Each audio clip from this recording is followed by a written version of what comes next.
الحمد للہ رب العالمین والصلاة والسلام علی سید الانبیاء والمرسلین سیدنا و مولانا محمد وعلی آلہ واصحابہ اجمعین، اما بعد فاعوذ باللہ من الشیطان الرجیم، بسم اللہ الرحمن الرحیم۔ شہر رمضان الذی انزل فیہ القرآن ھدی للناس وبینات من الھدی والفرقان،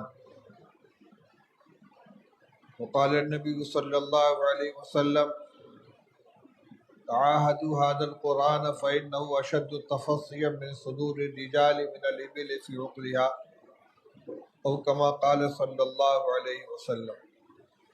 سمٹ کے بیٹھو، قریب آ جاؤ۔ محترم حفاظ کرام، عزیز بھائیوں،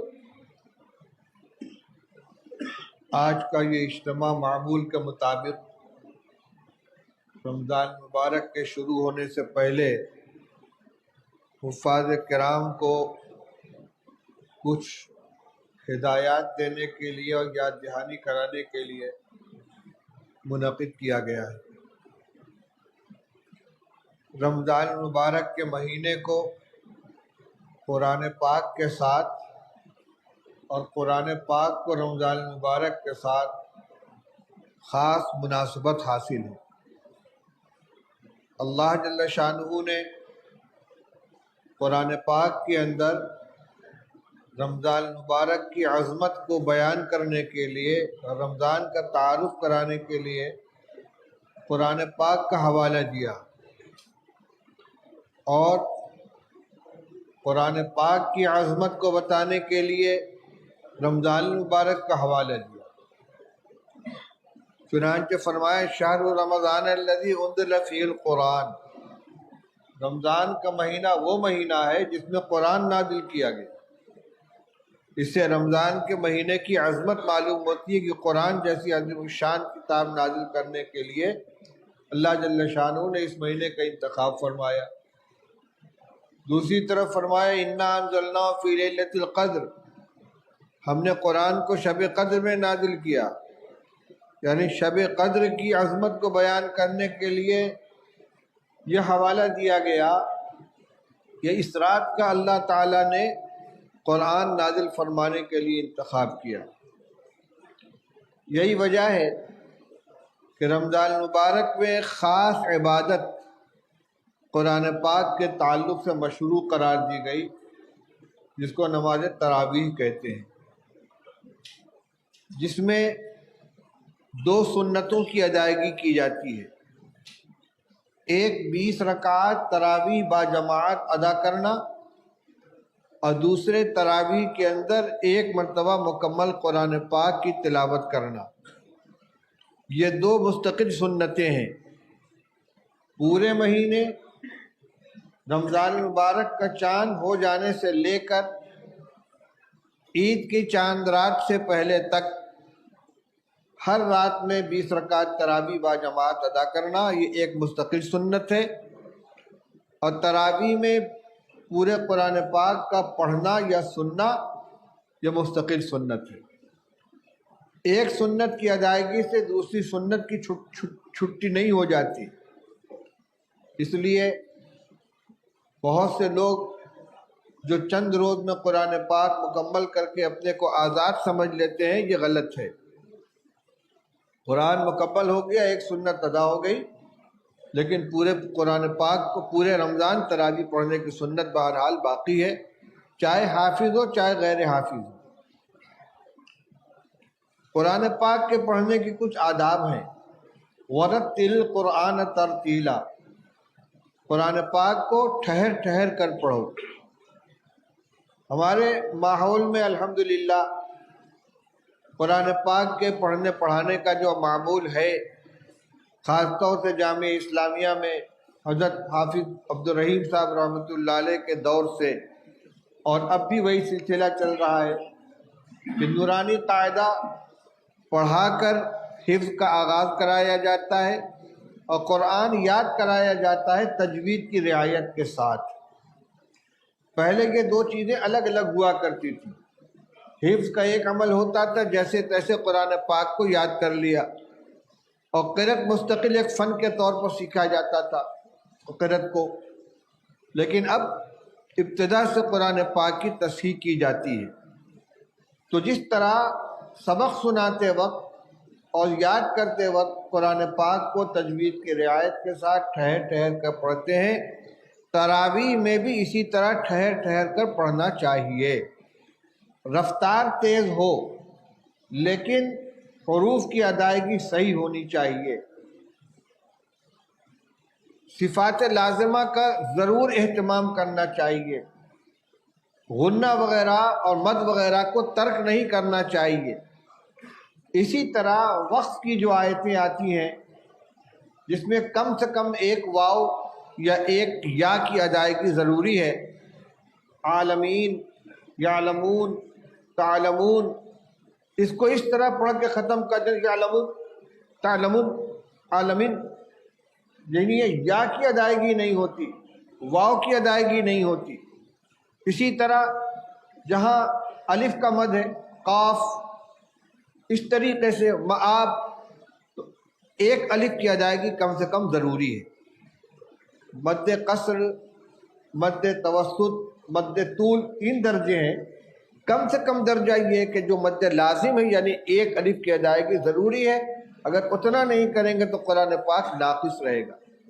حفاظ کرام اس سلسلے میں بہت غفلت کرتے ہیں، یعنی آیات کے اختتام پر مد کی ادائیگی نہیں ہوتی. عالمون، تعلمون، عالمین، تعلمون ہو گیا، وہ عالمین ہو گیا، عالمین نہیں ہوا، تعلمون نہیں ہوا. اس کا خیال ہونا چاہیے. اسی طریقے سے اتنی تیز رفتاری سے پڑھنا کہ حروف کی صحیح ادائیگی نہ ہو، یہ قرآن کے ساتھ زیادتی ہے. قرآن نماز میں پڑھا جائے، تلاوت کی جائے، تراویح میں ہو، فرض میں ہو، رفتار میں کمی بیشی تو ہو سکتی ہے، لیکن اتنی تیزی کے ساتھ پڑھنا کہ ادائیگی ہی نہ ہو پائے حروف کی، یہ غلط ہے. اور اس ایسے ہی پڑھنے کے بارے میں کہا گیا ہے کہ کچھ لوگ ہیں جن کو قرآن جو پڑھتے ہیں قرآن، اور قرآن ان پر لعنت بھیجتا ہے. اس لیے حفاظ کرام اس کا خیال رکھیں.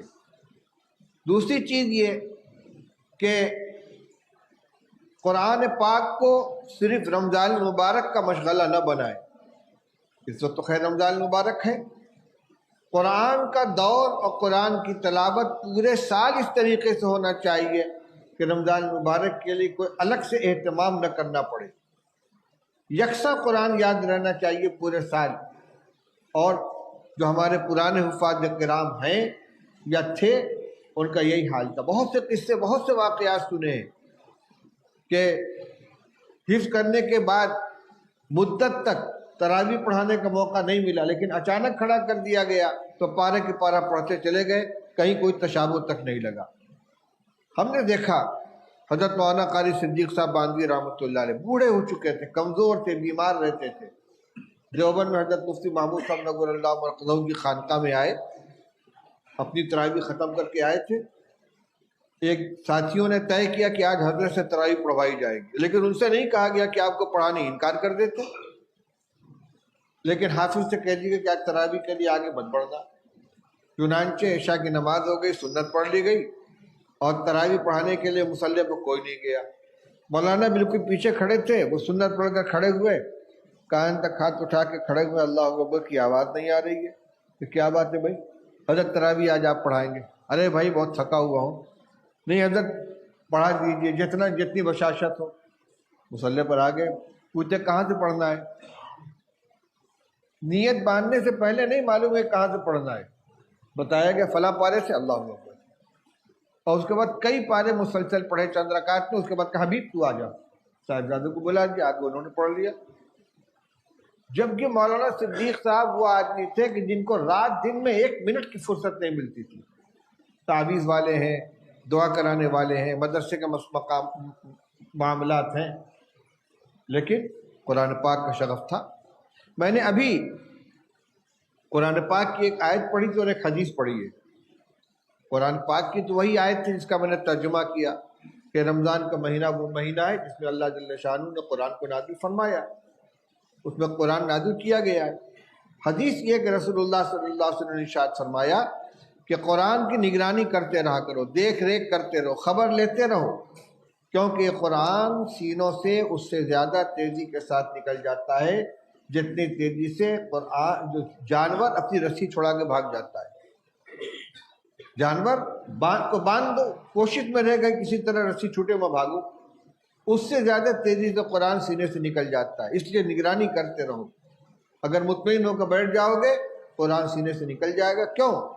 اس لیے قرآن اللہ کا کلام ہے اور اللہ تعالیٰ کی ذات مستغنی بھی ہے، غیور بھی ہے، بے نیاز بھی ہے اور بڑی غیرت والی ہے۔ محتاج بن کر قرآن کے ساتھ ہم جڑیں گے تو ہمارے سینے میں محفوظ رہے گا، اور ذرا سا بے نیازی برتیں گے تو اللہ کی غیرت اس کو برداشت نہیں کرے گی، چھین لی جائے گی یہ دولت۔ دوسری بات یہ تھی کہ حفاظ کرام کو امامت کرنی ہوتی ہے۔ امام کی کچھ صفات ہوتی ہیں، ان صفات کو بھی اپنے اندر پیدا کرنا ہے۔ ایسا نہیں ہے کہ تراویح کے امام کی کچھ اور صفات ہوں، پنجگانہ امام کے لیے کچھ اور صفات ہوں۔ امامت بہرحال نماز کا ایک بہت اہم منصب ہے۔ رسول اللہ صلی اللہ علیہ وسلم فرمایا الامام ضامن والمؤذن مؤتمن، امام تمام نمازیوں کی نماز کا ضامن ہوتا ہے، سب کی نماز اس کے نماز کے اندر رہتی ہے۔ امام کی نماز اگر فاسد ہوگی تو سب کی نماز فاسد ہوگی، امام کی نماز کمزور ہوگی تو سب کی نماز کمزور ہوگی، کیونکہ پوری جماعت کی نماز ایک نماز ہے۔ اس لیے حافظ کو قرآن پاک کے یاد کرنے کے ساتھ ساتھ پورے سال نماز پنجگانہ مسجد میں باجماعت اہتمام کے ساتھ ادا کرنا چاہیے۔ ایسے تمام کام سے اپنے آپ کو بچانا چاہیے کہ جو آدمی کی ثقافت، عدالت اور اس کی نیکی کے اوپر دھبا ڈالتے ہیں۔ آج کل موبائل کا زمانہ عام ہو گیا ہے، موبائل میں فلمیں رہتی ہیں، ویڈیو رہتے ہیں، پتہ نہیں کیا کیا غلاظتیں بھری ہوتی ہیں، اور ہر ایک کے ہاتھ میں بڑے سائز کا موبائل رکھا ہوا ہے۔ تو اگر بیٹھ کے اس کو دیکھ رہے ہیں، فلمیں دیکھ رہے ہیں، تو اگر کوئی کھلے ہوئے فلم دیکھ رہا ہو سنیما گھر میں یا ٹی وی کے اوپر، اس کو امام بنائیں گے آپ؟ بھائی یہ امامت کے لائق نہیں ہے، تو فلمیں دیکھتا ہے۔ تو اگر وہ تنہائی میں بیٹھ کے فلمیں دیکھ رہا ہے تو کوئی امامت کے لائق ہوگا وہ؟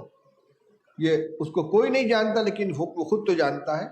اس لیے جب اللہ نے اتنی بڑی دولت عطا فرمائی، قرآن کی دولت دی ہے، تو قرآن کی عظمت کا بھی خیال کریں۔ یہ نگاہ جسے قرآن پاک کو دیکھا ہے، یہ زبان جسے قرآن پاک کی تلاوت کرتے ہیں، اس کو پاک صاف رکھیں، نمازوں کا اہتمام کریں، گندے الفاظ زبان پر نہ آئیں، گالی زبان پر نہ آئیں، جھوٹ نہ بولیں، فحش قسم کا مذاق نہ کریں، نگاہوں کی حفاظت کریں، جماعت کا اہتمام کریں۔ اور اس کی حفاظت کے لیے جو جیسے اساتذہ اور ذمہ دار ترتیب بنائیں، دور کو پابندی کے ساتھ کرتے رہیں۔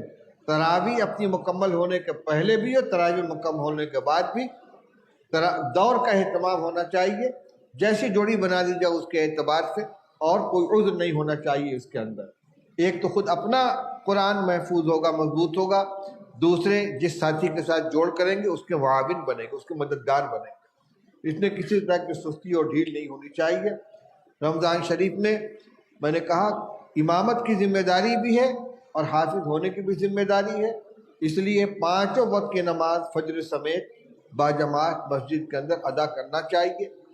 نماز میں تعجیل ارکان کا بھی خیال رکھیں، رکوع سجدہ اتنا تیز نہ کریں کہ نماز ناقص ہو جائے۔ بہت مشہور روایت ہے، حضرت ایک صحابی خلاد بن رافع رضی اللہ عنہ مسجد میں آئے، رسول اللہ صلی اللہ علیہ وسلم تشریف فرما تھے، ایک کنارے کھڑے ہوئے، جلدی جلدی 2 رکعت نماز ادا کی، آ کر حضور سے سلام کیا، السلام علیکم ورحمۃ اللہ۔ آپ نے فرمایا وعلیکم السلام، قم فصلی فإنک لم تصلی، جاؤ پھر سے نماز پڑھو، تم نے نماز نہیں پڑھی۔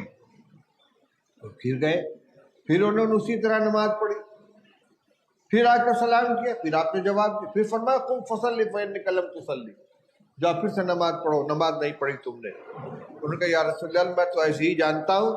تب آپ نے ان کو نماز کا طریقہ بتایا کہ جب کھڑے ہو تو اطمینان سے کھڑے ہو، قیام اطمینان سے کرو، قرات اطمینان سے کرو، رکوع اطمینان سے کرو، رکوع سے اٹھ کر سیدھے اطمینان سے کھڑے ہو، سجدہ اطمینان سے کرو، یعنی سب کچھ تھا، لیکن نماز میں اطمینان نہیں تھا، اعتدال نہیں تھا، جس کو اعتدال بہت ضروری ہے۔